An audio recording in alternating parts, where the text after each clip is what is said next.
La notte del 31 dicembre 1999 non me la dimenticherò mai. Avevo 9 anni e in TV c'era Carlo Conti che proprio non riusciva a contenere l'eccitazione per il nuovo anno. 2000! Siamo nel 2000! Siamo nel 2000!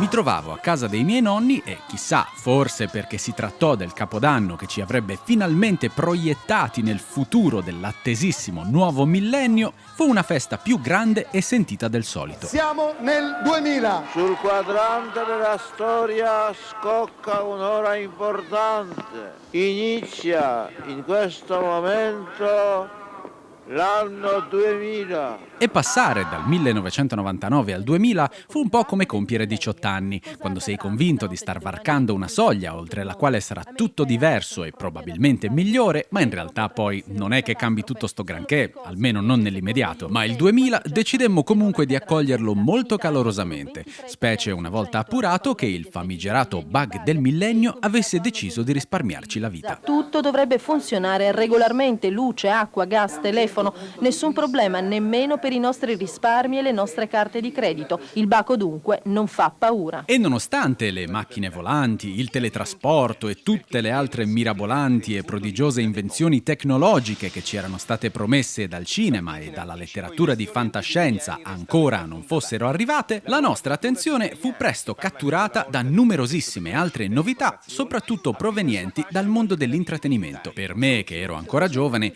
una delle più gradite fu senza ombra di dubbio l'arrivo su Italia 1 della serie Pokémon.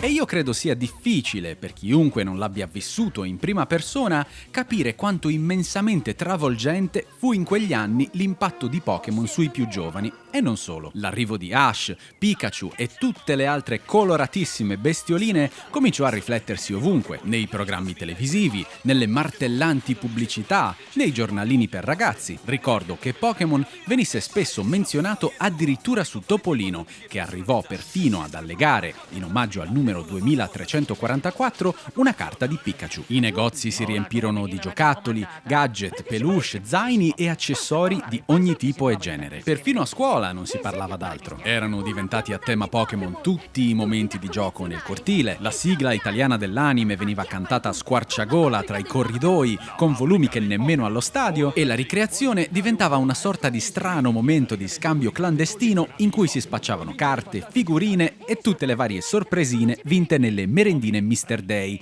che spezzarono la giovane popolazione italiana in due fazioni rivali: quelli che mangiavano il doblone di cioccolato bianco e poi il resto, e quelli che invece lo tenevano come sfizio di fine merenda. Perfino il mio primissimo contatto col mondo di internet avvenne attraverso Pokémon, a scuola. In aula di informatica, alle elementari, il maestro, spiegandoci cosa fosse e come utilizzare in sicurezza Internet Explorer, ci disse: e qui si mette l'indirizzo del sito che vogliamo raggiungere. Cosa potremmo scrivere? E io, che ancora ero solito ritagliarmi l'indirizzo di qualsiasi sito internet mi capitasse di trovare sulle pagine di riviste e giornalini, esclamai prontamente www.pokemon.com, rimanendo poi scioccato nell'assistere alla lentissima apertura del sito Pokémon World. Maestro Gianni aggiunse: ricordatevi che prima dell'indirizzo dovete anche scrivere HTTP. Se non ve lo ricordate, basta pensare alla frase attaccati la pipì. Ma il successo esplosivo di Pokémon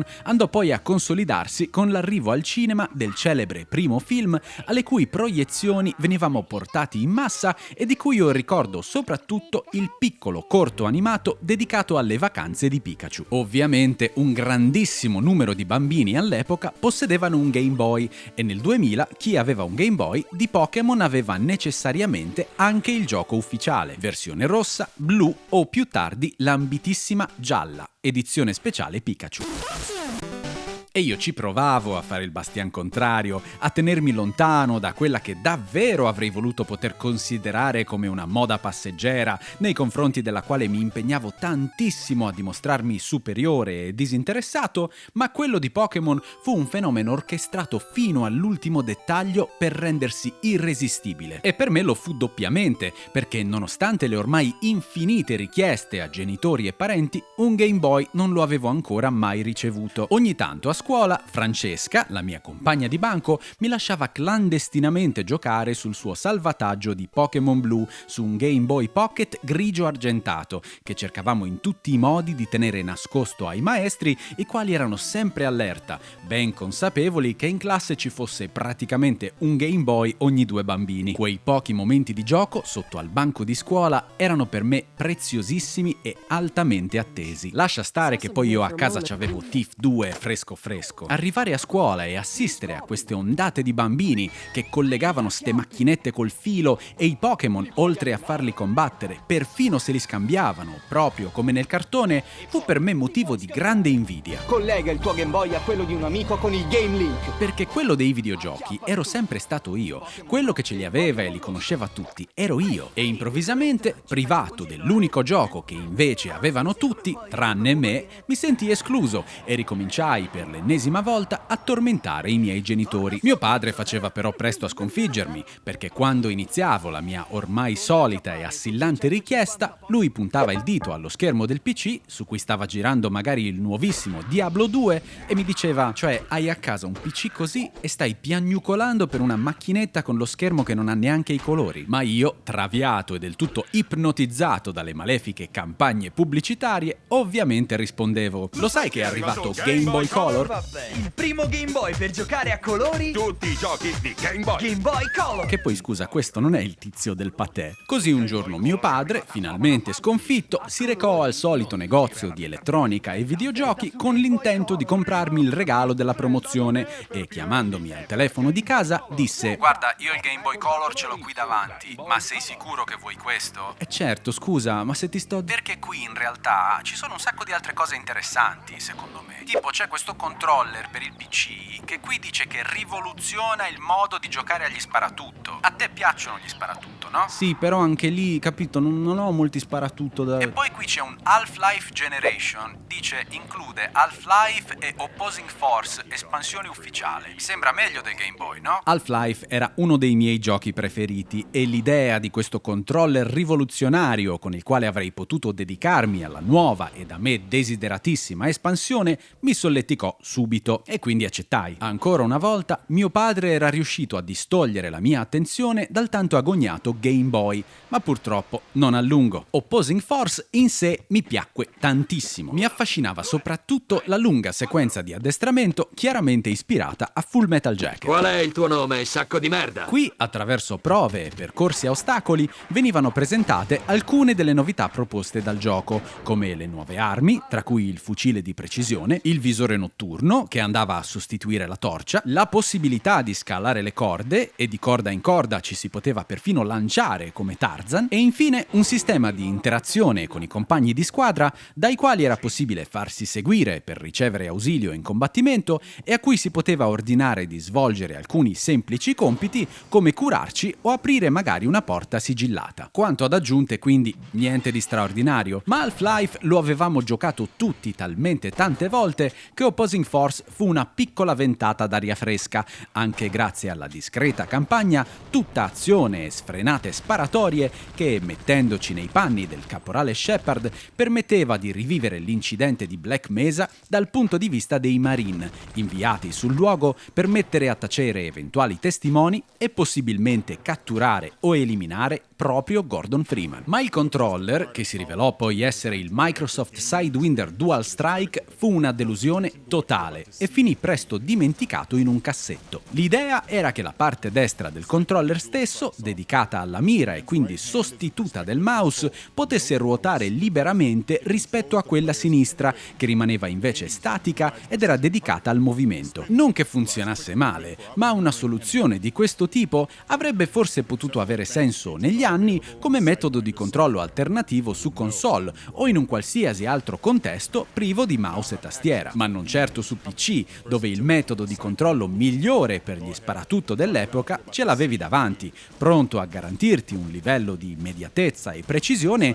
ai quali il Dual Strike non poteva neanche lontanamente avvicinarsi. E così, finito Opposing Force, con controlli tradizionali, fummo presto punto e a capo. Ma non di solo Pokémon si viveva nel 2000, si parlava anche e soprattutto di Star Wars, perché soltanto qualche mese prima il mondo intero era stato scosso dall'uscita nelle nelle sale de La minaccia fantasma, capitolo prequel, primo di una discussissima e polarizzante nuova trilogia. Nonostante io mi fossi anche preparato, riguardando in TV gli episodi classici assieme a mio nonno, al cinema a vedere questo nuovo capitolo non mi ci portò nessuno e l'unico modo che ebbi per interagirvi fu attraverso i numerosissimi adattamenti videoludici, primo fra tutti appunto La minaccia fantasma per PS1. Jar Jar non si diverte su questo pianeta. Pur essendo un gioco onestamente tutt'altro che stellare, era diffusissimo e apprezzato credo soprattutto dai più giovani, che a stento riuscivano a resistere all'idea di poter roteare una spada laser, con la quale a me piaceva soprattutto rispedire al mittente i colpi di blaster. Trattandosi di un titolo piuttosto arduo e a tratti anche un po' sleale, potrebbe essere più pericoloso di quanto pensassi. Finivo sempre per cedere all'uso dei trucchi, grazie ai quali mi piaceva rendermi invincibile e esplorare i vari livelli. Altro titolo non eccelso, ma almeno altrettanto popolare e diffuso su PS1 fu Jedi Power Battles,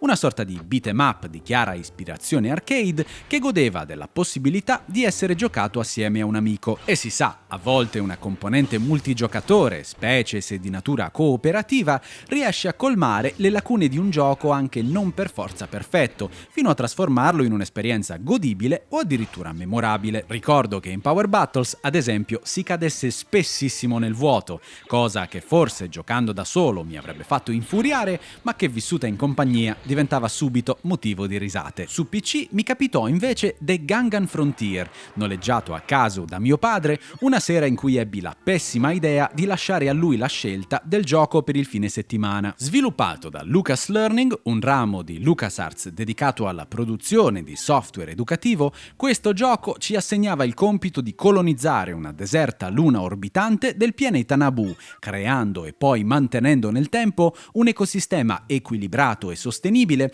attraverso l'introduzione misurata di piante e animali, come in una sorta di simulatore ecologico. Purtroppo non bastò lo star power di R2D2, e non certo quello di Jar Jar Binks, a tenermi incollato allo schermo. D'altronde, come già detto, da Star Wars noi bambini volevamo solo una cosa: le spade laser. Eppure ci fu un titolo dedicato a Star Wars che, pur nella totale mancanza di spade laser o altre armi, divenne di fatto uno dei miei giochi preferiti di quell'epoca. Parliamo di Episode 1 Racer. Sin da giovanissimo sono sempre stato attratto da giochi di corse alternativi, con mezzi e ambientazioni non convenzionali. Avendo giocato tantissimo a POD su PC e avendo poi praticamente sbranato Wipeout e distrutto Roll Cage su PS1, fui subito conquistato dagli sgusci di Episodio 1. Questi strani abitacoli monoposto, collegati quasi come futuristiche bighe romane a due giganteschi motori a turbina, il tutto sospeso a mezz'aria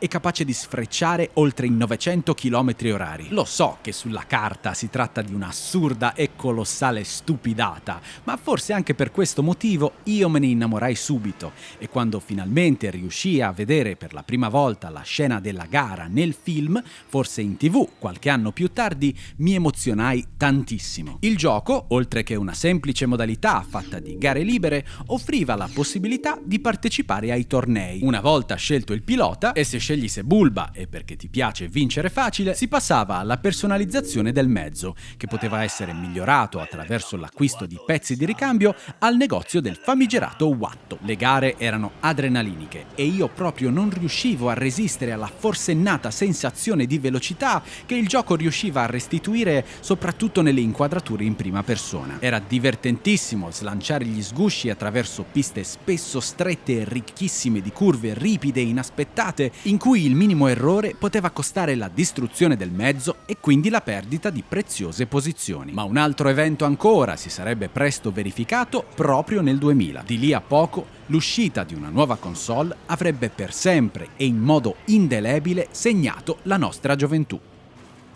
È arrivata nei negozi proprio oggi la nuova PlayStation.